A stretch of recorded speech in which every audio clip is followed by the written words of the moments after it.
Notice it smells a little bit musty in here, so I figured I'd get the car air freshener to sort of freshen up the office here. So this one is dragon fruit.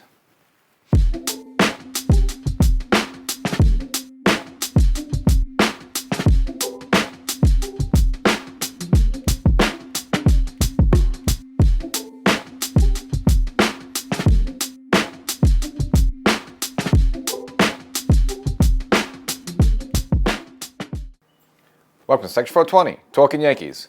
Well, Yankees owner Hal Steinbrenner gives a Zoom press conference, which actually causes more anxiety rather than quell it there. We'll kind of give you guys the highlights or the lowlights of kind of what he mentioned there, and kind of I'll try to translate what he actually means by what he was saying there. Get into that, the whole deal. But I guess on a little more positive note, a couple of Yankees that at least will be secured for the 2026 season. You know, they're doing a little bit of business. You know, we had the whole, qualifying offer with Trent Grisham. Now you got some tendered contracts and non-tendered contracts and who's going to arbitration. So if you kind of miss all that, I'll kind of bottle up for you and kind of say who's staying and who's going. As well as we're always looking at some trades there. We have the whole offseason ahead of us. And, if you listen to the audio podcast version of Section 420 Talkin Yankees, you would have mentioned a trade that I seem, would be a good fit for the Yankees. That's Corey Seager of the Texas Rangers there. I'll kind of give the backdrop of what's left on his deal there and would it make sense for the Yankees at shortstop? I think it would. I'll kind of make that argument. And, the alias might get a familiar face, Sonny Gray, signing with the Boston Red Sox. So some of the Yankees might face, probably a couple times in the 2026 season there. Kind of give you kind of the background of that trade there. And something we haven't really touched much here on the visual version of the show, as I like to say, for Section 420 Talkin Yankees. That's Jason Dominguez going to report to Winter Ball in the Dominican League there. And kind of give you, kind of reminisce there. Maybe kind of forgot about it a little bit because he really played much in the playoffs there. Kind of how the season went and what he needs to improve on moving forward for the Yankees. So we got a lot of good stuff for you there. Got a little Hal Steinbrenner, got some tendered contracts, a little Jason Dominguez, a lot of good stuff for you. But before we get started, as I mentioned, there's a audio podcast and version of the show. So wherever you get your favorite podcast, wherever you listen to your favorite podcast, look for Section 420 Talkin Yankees, the podcast. Subscribe there. Get my take sooner. Don't have to wait a whole week for a new episode there. And of course, if you're watching on YouTube or if you're watching on TV, go to YouTube, search for Section 420 Talkin Yankees, subscribe. Got a whole lot of good stuff for you, but you can't get it unless you're a subscriber. So subscribe. So I guess leading off, the leadoff hitter will be Hal Steinbrenner, as mentioned before. Kind of gave a a press conference there. Usually before the winter meeting there, I guess the whole idea is sort of map out kind of what their goals are, what they want to do. Give the fans a little comfort. Unfortunately, with Hal, I like the fact that he doesn't get in front of the team too much there. You don't want to be like Jerry Jones on the field and, where it's like, all right, who's running the team? That means, he's running the team. But, you don't want the owner on the field too much, so to speak, there. So Hal kind of does it in very little increments. He usually does it, obviously around this time during the winter. Then you see it maybe just, before spring training is about to start, usually after they land maybe a free agents like that. And then sometimes usually around June, July when the Yankees have their typical summer, a smooze or schmooze, what do you want to say, where they kind of stink for 6 or 7 weeks and he has to kind of get out there in front and say, oh, no, we have faith in Cash, we have faith in Boone, everything will be okay. And they usually right the ship around August, September and they get into the playoffs. And of course, that always ends up disappointing there. So again, this is all kind of par for the course. But this is something about Hal where after these press conferences, I think almost all of them, they seem like they just go negative. I don't know. Whatever is the way about him. He seems like he's disconnected. I remember a couple of seasons ago, I think it was the 2023 season where the Yankees were, and it was like June, they were barely 500. And it was like, I don't understand what fans are worried about. Well, yeah, they're worried about that Josh Donaldson stinks and he's batting 160. And so sometimes he seems a little disconnected like that. So I think, I just think maybe that side of the personality side of him isn't the greatest. I think, when the Yankees do have to make a move and they want to go after something, I think they do it. Yankee fans complain, hey, they're not the Dodgers, they don't spend enough money. I think if they really want to get someone, they kind of do. Now, the Soto situation last offseason, that's kind of a bit of an asterisk. I think you had a situation where Stevie Cohen and the Mets just wanted to make a statement. It didn't matter how much money. And if you're the Yankees, look, I think $47 million per year for Soto, I think, was a big offer there. So the fact that this guy is willing to jump off a bridge or drive a car into a wall at 100 miles per hour, Stephen Cohen, you can't match that and want to kill yourself for that. So hey, if you're gonna make someone spend almost near like $1 billion for a player, then you kind of have to let the Mets do that. So I don't really blame Steinbrenner for doing that. Let him go there. And what good did it do to the Mets? They didn't make the postseason. But nevertheless, getting back to the matter at hand there, it just seems like Steinbrenner is not really good at these things. Now look, George, of course, is a legend. We always think of George like that. But again, he was also maybe a problem on the other side where, again, I don't even think George would be doing this even if the technology is available there. But you don't want a situation where, like, all right, World Series a bust, and then fire this guy, get rid of this guy, criticizing players on the field there, and then sending investigators after Dave Winfield to try to get him on some IRS thing just so you could unload his contract. So you don't want it too much on that side either. You want someone, even killed in the middle. So, that's why I like Tank, unfortunately passed away, but Hal's kind of, little mid-level there. But I think when the Yankees do want to target someone, they go after someone, they kind of do it. I mean, we did see him unload money. He gave like $360 million to Aaron Judge to bring him back here. They paid $160 million last season to Max Fried. Also gave, even after the big Judge deal, $160 million to Rendon, which was kind of, nobody was expecting that deal to happen. And you go back, bringing on contracts, now George obviously was still alive at the time, but he was clearly not running the team. They give the big money to A-Rod. Starting in 2008, obviously that's a contract they regretted there. And again, making trades to bring on someone like, for example, Giancarlo Stanton and his contract. Yeah, he got Florida to eat a little bit of it. But again, when the Yankees want to target people, they do spend the money. They go after people. So this whole idea that they're total cheapskates like that, and they're not the same as George, I wouldn't put too much stock in that. Yeah. Now, do they go over out and about like the Dodgers do? No. But the fact that I don't want to say they're a little cheapskates, yeah. But there's something about when Steinbrenner gives these press conferences, they just don't go over well. And almost like makes the Yankees seem worse than they were. And again, just the way you see him talk about payroll and money, kind of, well, we'll see what happens, all that stuff like that. This fans feel irked about that, and I think they overreact a little bit. But again, he just doesn't seem the best at these things. But nevertheless, we'll get through the highlights of that particular Zoom interview if you didn't catch any of it. Well, first of all, just the aesthetics of it. I mean, you're the owner of the Yankees. You're supposed to be like some sort of gravitas. He's like sitting there at his desk with a laptop, and it's like it's pointed, bent upward, where it's like you see top of the head there. And first of all, and he was kind of like doing it in his sweats. Like looked like he was playing racquetball or pickleball, and like you see a little sweat there. It's like, all right, he was playing a pickleball game. Let me run in my office and do this interview. It's like, I mean, if you're gonna do this, like, do a press conference. I know, like, the end of the season, both Cashman and Boone had their presses there. It's like, if you're going to do this, you're owning the Yankees, have a press conference at Yankees Stadium. The press will come there. You'll get coverage. Be there at the podium. Or if you want to sit in like a seat, little desk thing like this there, and find this, have like a nice thing, a nice little, maybe, these a whole suit and tie. You could do the slick look where you have the suit jacket, the shirt with the button open there, be like the cool owner. Like, that would go over a little bit better. You don't have to get the Steinbrenner turtleneck, but that'd be nice. But you do it in your sweat clothes, it's like, come on, dude, you're like the owner of the Yankees. So that already the starting off bad there. But as for actual what he meant, I guess the goals for the team, what he's looking for, it's kind of makes sense of some of the moves they made already. Kind of mentioned in terms of what they're looking for. He seems pretty set on the starting rotation. He said he likes the starting rotation. Mentioned they need to get through April. What he means by that is, of course, you have Cole, who's coming back from Tommy John surgery. He's not going to be there for the start of the season, as well as Rendon. Remember, he had some bone spurs or chips, whatever, kind of fastened down in his elbow there. He's not going to be ready to start the seasons. So what he means by that, obviously, they need to get through that first month, maybe in 2 months, what he means by April there, with a kind of limited rotation with a couple of big arms out there. So I kind of understand that. But what he means is, he said he really likes the rotation. Again, mentioned Cole's name, mentioned Fried there. So that kind of tells me there is that they are not going to go after Skubal. I know a lot of Yankee fans want Skubal. Of course, why not? He's going to be the top, left-handed free agent out there. But if Steinbrenner said that he likes his rotation, that means he likes the rotation, meaning that who's going to come back, they're not going to go for Skubal. So if you had any fantasies or hopes, if you're a Yankee fan, the Yankees are not going to be on Skubal. He kind of mentioned that. Now, he did mention he wants to straighten the bullpen, which, I could have told you that. Okay, no shocker there. And you still have some names up in the air. Last episode, I mentioned that there could be some talks with Devin Williams coming back on like a 3-year deal. I do not want to see this guy again.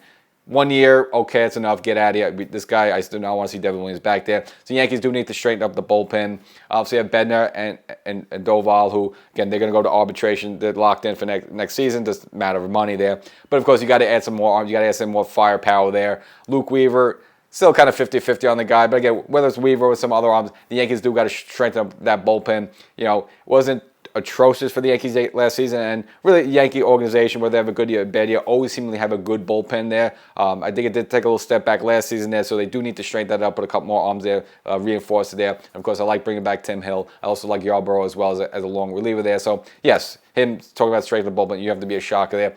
Other than that, the only really piece he had talking about mentioning is that we need an outfielder. So we need an outfielder tells me they're going to be in on either Bellinger or Tucker. Obviously, broke it down a little bit.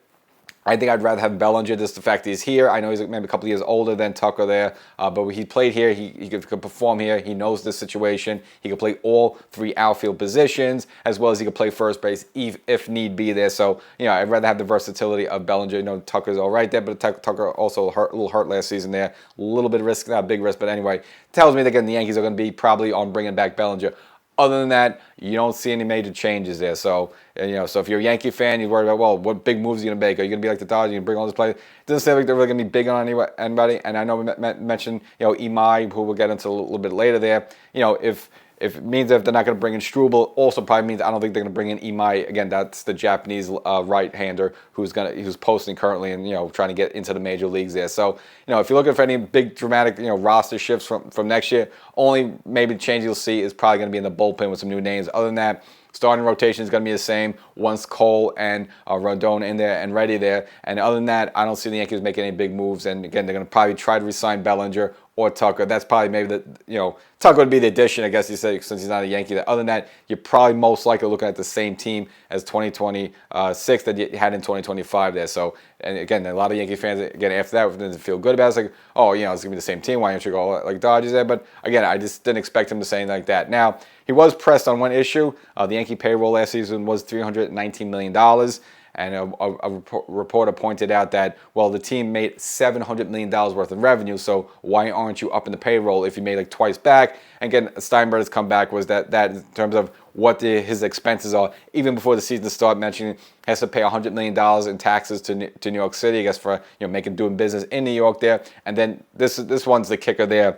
He spends, I think the quote was, nobody spends more on player development, scouting, and performance science. So I don't know what this performance science is. I mean, I don't know what, obviously you look at someone like Cam Schlittler's like, oh, great, yeah, but it's not like the Yankees are bringing up like, blue chips, great, young players all the time left and right there. So I don't know what all this money in scouting, other than that, is going into that there. And, it's some good stories. Obviously, you have Spencer Jones around the corner, Jason Dominguez. Of course, I know the jury's still out on him a little bit. So yeah, the Yankees have guys come up a little bit here and there, but the idea that the Yankees are bringing up all these great young players at once and developing all that stuff, so they're spending all that money into that stuff. I think you might want to ask for a refund there. So, but not the best press conference for him, just visually, whole stuff like that. And I don't think he made fans feel any more confident until next season.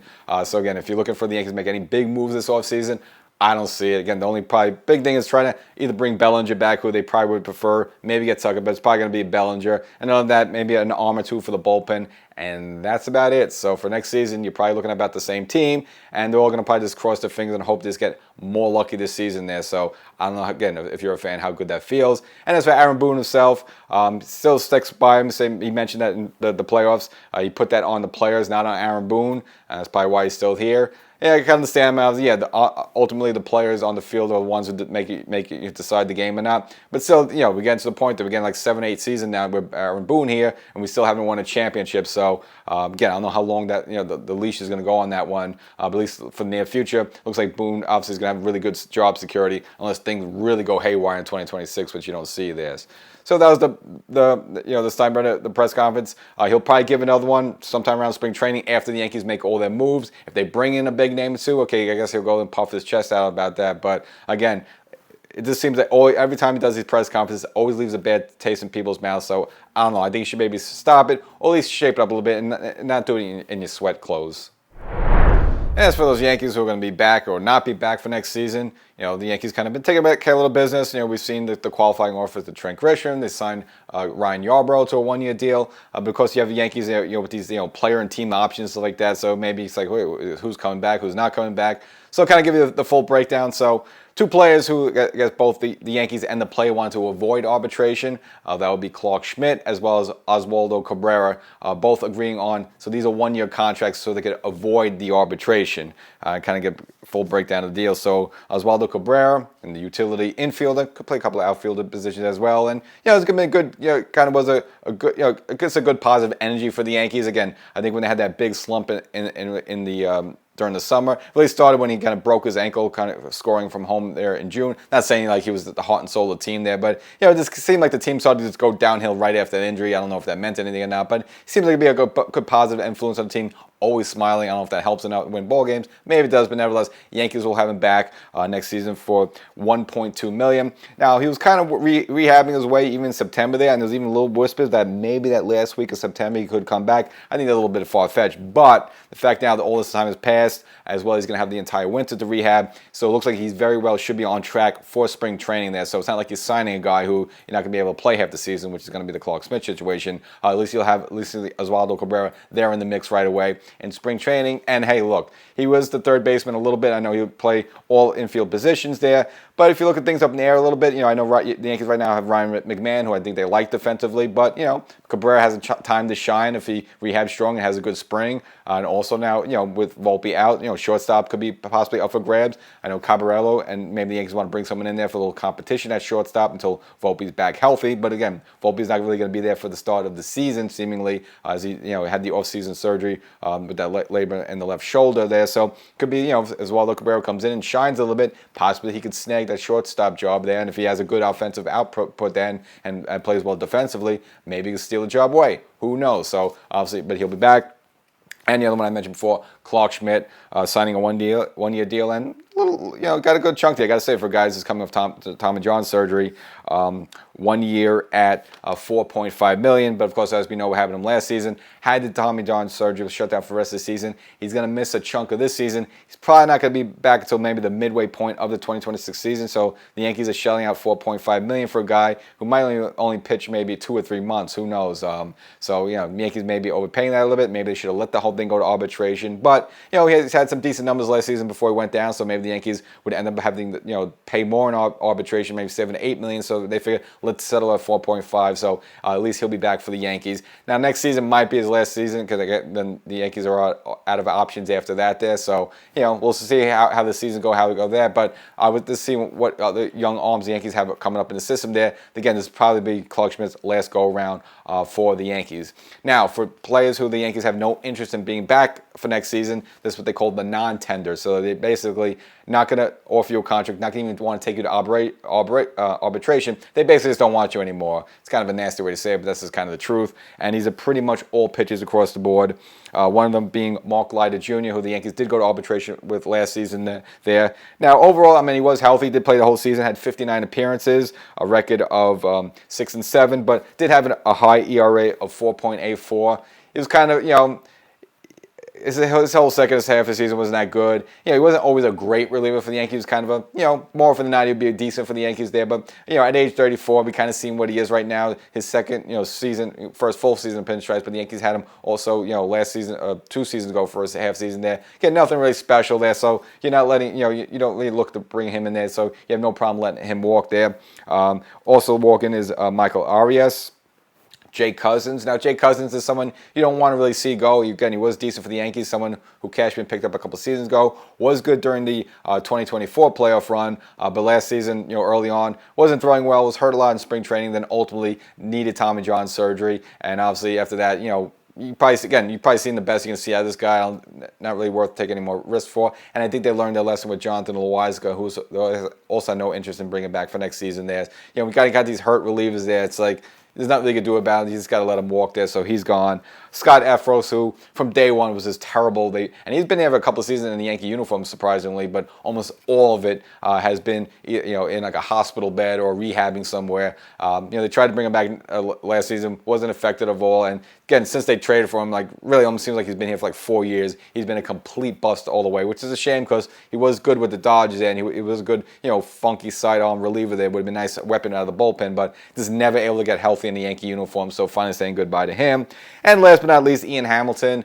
Well, he's a kind of a working class blue collar type of pitcher. You liked him, 29 years old there. But again, we've probably seen what we've seen of him. And he's had some bizarre injuries, and the Yankees. It seems like the second half of the season they basically just stuffed him in the closet somewhere and hit him. They really had no interest in bringing him back anymore. Again, he was decent in limited time there, but we saw what we always seen out of the guys. So at this point, you might as well say goodbye to them. So those players I mentioned are gone. Now, who is tendered, meaning that these players are going to be in a Yankee uniform one way or less. Now, there's 2 options here. Either the Yankee and the players can settle on a contract, or they can let it go to arbitration. But nevertheless, the players I'm going to mention right now will be back in the Yankee uniform 2026, barring any sort of trade, anything like that. Of course, being Jazz Chisholm Jr., who, no shockingly there, but second base, because the Yankees would like to bring him back there. Now, some fans want to say, hey, give him an extension after this. I don't know if he's really in the long-term Yankees future plans there. I don't think they should really extend him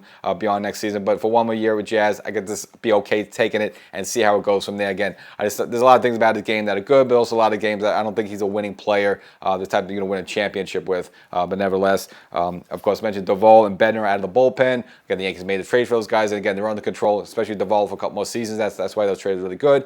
You just got to let them get that stuff together. I think Bednar really good taking over the closer role for the Yankee. Duvall, he got a little better as time went on and was decent in the playoffs and the spots he appeared in, so I think there's a lot of hope for him there. You would like to recapture some of that magic he had a couple seasons ago with the Giants when, again, he was kind of a reliable closer. He kind of went off the rails a little bit there, but it seems like he stabilized himself, so at least him get a chance there. Luis Gil, who, he didn't get a lot of playing time last season. This really, took him a while to come back from his surgery. Didn't get a lot of time. Obviously got really pretty much no time there really doing anything in the playoffs because he wasn't even an option there. Because we know Luis Gil, the former American League Rookie of the Year for the Yankees, again, when him is right, if he gets his velocity back up where he used to be there, hopefully he get back to his dominating stuff, and he's going to be in the mix there. And again, he's going to get an opportunity because to start the season, no Cole and no Rendon there, so you have some spots empty there, and it's a time for, I know everyone's looking at Cam Schlitter as the futures like that, but remember, Luis Gil was kind of that guy 2 seasons ago. Maybe Gil, still a young guy, could kind of, maybe make everyone remember who he was a couple of seasons ago. Fernando Cruz, fabulous season for the Yankees, had a breakout season. Again, always had good stuff. He was at the Reds there. Yankees bring him here, teach him how to use the splitter the right way. Again, he got hurt a couple of IL stints there, but again, still someone you'd like to see back, one of the better parts of the Yankee bullpen. And last but not least, Jake Bird, who they bought him last season at the trade deadline. Now, he seemed like he threw a lot of innings in Colorado, was overworked. I'm not even sure why Cashman did that. And just gave up some big home runs early on. Gave like a 3-run home run and a grand slam. Remember that opening, the first, after the trade deadline, that 3-game series where they got swept in Miami, which is just god-awful.